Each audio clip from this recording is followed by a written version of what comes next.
Welcome to my channel. मु आज रोही माछ तरकारी करी से मुझे माछरे हलदी लुण गोल रखी देइथिली ताकू तेल रे छाणी नेबी।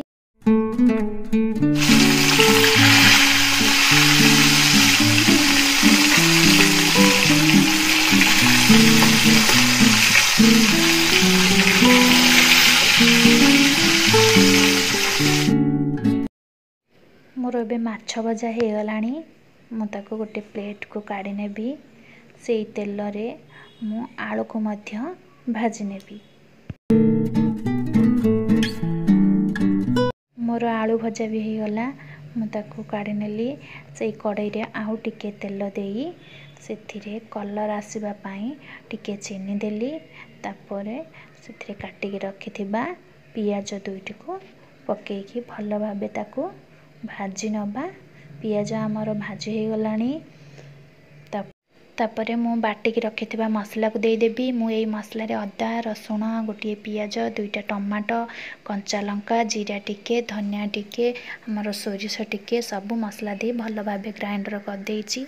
ताको एबे कड़े रे से मसला को दे देबा। देकी आमर लंका गुंड 2 चम्मच हळदी पाउडर 2 चम्मच दे देबा। देखंतु मु एबे हळदी पाउडर लंका पाउडर देकी भल भाबे कसी नेली। एबे देखंतु मो कसीबा परे मोर मसला डी भी हे गलानी।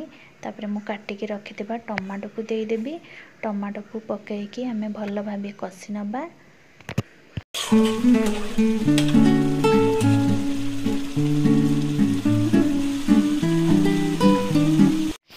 तापरे आमे माछरे लुण देकी भाजी थिले। तापरे आमे मसला को देखिकी आमे स्वाद अनुसार लुण को दे दबा।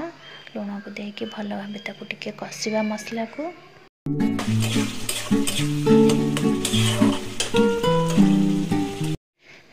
आमर टमाटा सॉफ्ट होबा पई आमे ताकू टिके 5 मिनिट पई घोड़ेई दबा।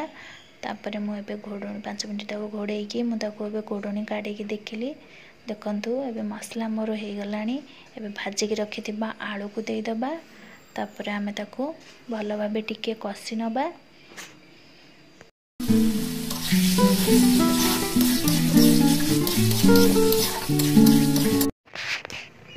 एबे देखंतु मोर मसला कसी हो गलानी आलू।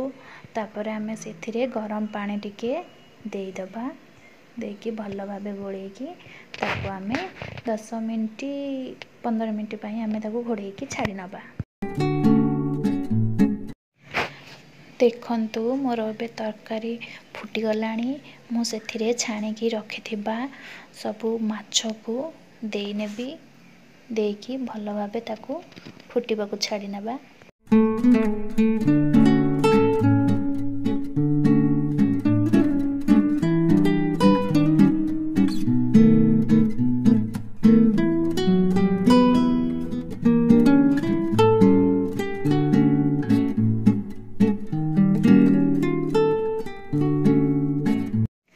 तापरे मु तरकारी कस्तूरी मेथी पत्र टिके दे नेबी।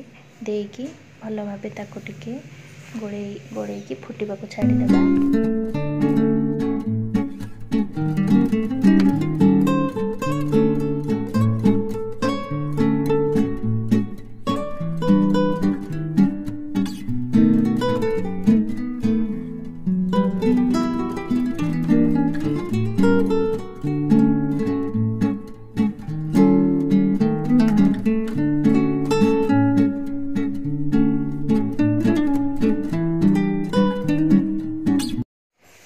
मोर एबे माछ तरकारी हो गलानी।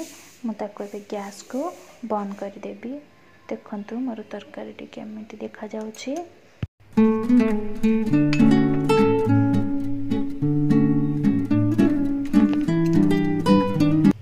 मोर जदि ए भिडियोटी आपण मानको भल लागि थाए ताहले लाइक शेयर कमेंट करि नेबे।